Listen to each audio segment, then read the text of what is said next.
Morning voice എന്ന അനുഗ്രഹീത പ്രോഗ്രാമിലേക്ക് ഏവർക്കും സ്വാഗതം.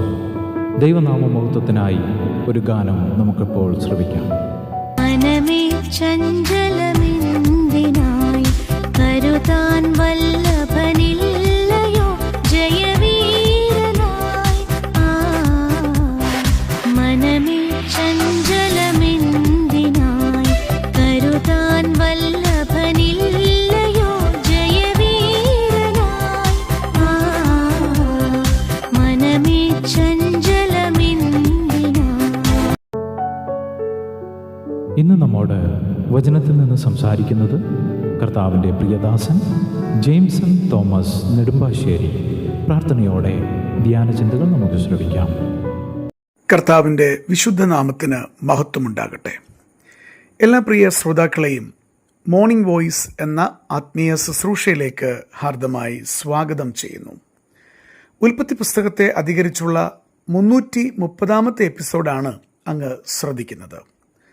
42 അധ്യായം ഉൽപ്പത്തി പുസ്തകത്തിൻ്റെ അടിസ്ഥാനത്തിൽ നാം ആത്മികനും ജഡികനും തമ്മിലുള്ള വ്യത്യാസം യോസഫും സഹോദരന്മാരും എന്നതിൻ്റെ അടിസ്ഥാനത്തിൽ ഓർത്തുകൊണ്ടിരിക്കുകയാണ്. നാം ഓർത്തതുപോലെ യോസഫിനെ ചൂണ്ടിക്കാണിച്ചുകൊണ്ട് ആത്മീയൻ്റെ ചിത്രത്തെയും സഹോദരന്മാരെ ചൂണ്ടിക്കാണിച്ചുകൊണ്ട് ജഡികരുടെ ചിത്രത്തെയുമാണ് നാം ഈ അധ്യായത്തിൽ കാണുന്നത്. നാം ഓർത്തതുപോലെ ആത്മീയൻ്റെ ലക്ഷണം എന്ന് പറയുന്നത് അവർ മറ്റുള്ളവരാൽ വിശ്വസിക്കപ്പെടുന്നവരാകും. നമുക്കറിയാം, യോസഫിൻ്റെ ചരിത്രം പഠിച്ചു നോക്കിയാൽ ആരെല്ലാം അദ്ദേഹത്തെ വിശ്വസിച്ചു. അടിമത്വത്തിലും അവനെ പൊത്തിഫേർ വിശ്വസിക്കുന്നു. പിന്നീടത് മാറിയെങ്കിൽ തന്നെയും അതുതന്നെയുമല്ല, കാരാഗൃഹത്തിൽ അവൻ പലർക്കും വിശ്വാസപാത്രമായിരുന്നു. ഫറവോൻ അവനെ വിശ്വസിപ്പാനായിട്ട് സാധിച്ചു. അപ്പൻ്റെ ഭവനത്തിൽ അപ്പനായ യാക്കോബിനും അവനെ വിശ്വാസമായിരുന്നു. എന്നാൽ സഹോദരന്മാരെ ചിന്തിച്ചു നോക്കിയാൽ അവർ മറ്റുള്ളവരാൽ അവിശ്വസിക്കപ്പെടുന്നവരായിരുന്നു. നാം വിശദമായിട്ടത് ഓർത്തതാണ്.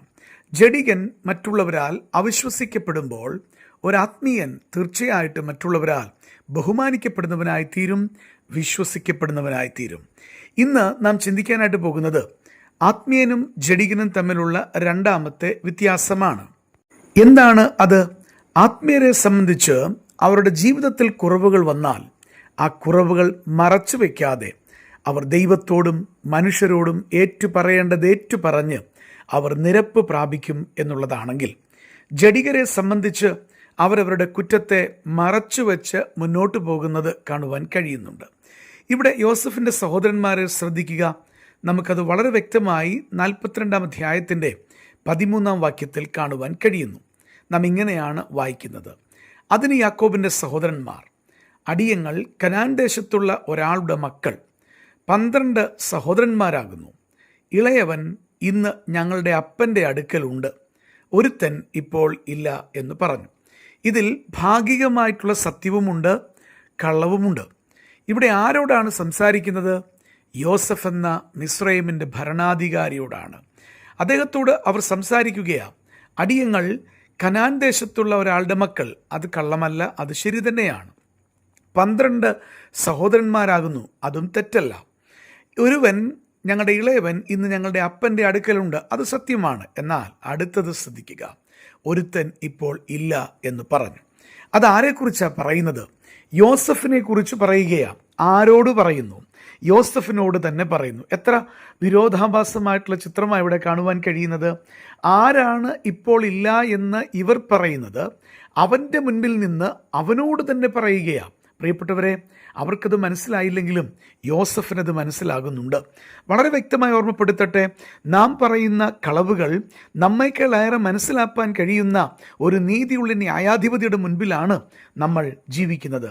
ഈ സമയം ഓരോ വ്യക്തികളും തീരുമാനിക്കേണ്ടത്: കർത്താവേ, ഞാൻ എൻ്റെ ജീവിതത്തിൽ കളവ് പറയുകയില്ല. അഥവാ കളവ് പറഞ്ഞിട്ടുണ്ടെങ്കിൽ ഞാൻ ഹൃദയപൂർവ്വം അതിനെ ഏറ്റുപറഞ്ഞ് ഉപേക്ഷിപ്പാൻ ഞാൻ ആഗ്രഹിക്കുന്നുവെന്ന അതാണ് ആത്മീയൻ്റെ ലക്ഷണം. അതുതന്നെയുമല്ല, മുൻപിലേക്ക് വരുമ്പോൾ 44 അധ്യായം 20 വാക്യത്തിലേക്ക് നോക്കുക. അവിടെയും സഹോദരന്മാർ കളവ് പറയുകയാണ്. അതിന് ഞങ്ങൾ യജമാനനോട്, ഞങ്ങൾക്ക് വൃദ്ധനായ ഒരു അപ്പനും അപ്പന് വാർദ്ധക്യത്തിൽ ജനിച്ചൊരു മകനുമുണ്ട്, അവൻ്റെ ജ്യേഷ്ഠൻ മരിച്ചുപോയി, അവൻ്റെ അമ്മ പ്രസവിച്ചിട്ട് അവൻ ഒരുത്തനെ ശേഷിപ്പുള്ളൂ, അവൻ അപ്പൻ്റെ ഇഷ്ടനാകുന്നു എന്ന് പറഞ്ഞു. ഇവിടെ നമുക്ക് കാണുവാൻ കഴിയുന്നത് എന്താണ്? കളവ് പറയുന്ന സഹോദരന്മാരെയാ. അവർ പറയുന്നത് ഒരുവൻ മരിച്ചുപോയി. വാസ്തവത്തിൽ നമ്മൾ ഓർത്തതുപോലെ യാതൊരു മനസ്താപവുമില്ലാതെ കളവ് പറയുന്ന സഹോദരന്മാരെ നമുക്ക് ഇവിടെ കാണുവാൻ കഴിയുകയാണ്. ഇതാണ് ജഡികൻ്റെ ചിത്രമെന്ന് പറയുന്നത്. ജഡികന്മാർ എത്ര കള്ളവും പറയുമ്പോൾ അവർക്ക് യാതൊരു മനസ്താപവുമില്ല. അവരുടെ നിലനിൽപ്പിനായിട്ട് അവരെന്ത് കള്ളവും പറയും. അവരുടെ സ്വാർത്ഥമായ ലാഭത്തിനായിട്ട് അവരാരോടും കള്ളം പറയും. ഞാൻ ഓർമ്മപ്പെടുത്തട്ടെ, അത് സ്വർഗത്തിന് ഒട്ടും പ്രസാദമുള്ള വിഷയമല്ല. സ്വർഗത്തിലെ ദൈവത്തിന് വെറുപ്പായിട്ടുള്ള വിഷയമാണ് കളവ് പറയുക, അസത്യം പറയുക, വ്യാജഭാവത്തോടെ ജീവിക്കുക, കാപഢ്യം കാണിക്കുക എന്നുള്ളത്. ദൈവത്തിന് അതൊരിക്കലും യോജിക്കാൻ കഴിയുകയില്ല. അവിടുന്ന് വിശുദ്ധനായ ദൈവമാണ്. എന്നാൽ ആത്മീയനെ സംബന്ധിച്ച് ഒരുപക്ഷെ അവൻ്റെ ജീവിതത്തിൽ വീഴ്ച വന്നു എന്ന് വരാം. എന്നാൽ ആ വീഴ്ചയും അവൻ സ്വർഗത്തിലെ പിതാവിൻ്റെ മുൻപാകെ മറച്ചു വയ്ക്കാതെ തൻ്റെ ജീവിതത്തിൻ്റെ കുറവുകൾ ഉള്ളതുപോലെ തുറന്ന് സമ്മതിക്കുമെന്നുള്ളത് വളരെ വസ്തുതാപരമായിട്ടുള്ള കാര്യമാണ്. എന്നെ ശ്രദ്ധിക്കുന്ന ഓരോ പ്രിയപ്പെട്ടവരോട് ഞാൻ ചോദിക്കട്ടെ, അങ്ങയ്ക്ക് മറ്റാരേക്കാളും അങ്ങയുടെ ജീവിതം അറിയാം. അങ്ങ് ആത്മീയനാണോ ജഡികനാണോ എന്ന് മനസ്സിലാക്കുവാനുള്ള ഒരളവുകോലാണ് നാം ഇന്ന് ചിന്തിച്ചത്. നമ്മുടെ ജീവിതങ്ങളിൽ വിശുദ്ധമായി ജീവിപ്പാൻ, കളവ് പറയാതെ ജീവിപ്പാൻ, ദൈവസന്നിധിയിൽ നേരോടെ ജീവിപ്പാൻ ഈ ചിന്തകൾ മുഖാന്തരമാകട്ടെ. കർത്താവ് അങ്ങയെ അനുഗ്രഹിക്കട്ടെ. ഇതുവരെ ഞങ്ങളെ ശ്രദ്ധിച്ച എല്ലാവർക്കും വീണ്ടും വരുന്ന കർത്താവിൻ്റെ വിശുദ്ധമായ യേശുക്രിസ്തുവിൻ്റെ നാമത്തിൽ ഞങ്ങളുടെ സ്നേഹവന്ദനം അറിയിക്കുന്നു. കർത്താവ് നമ്മളെല്ലാവരെയും അനുഗ്രഹിക്കുമാറാകട്ടെ. ആമേൻ.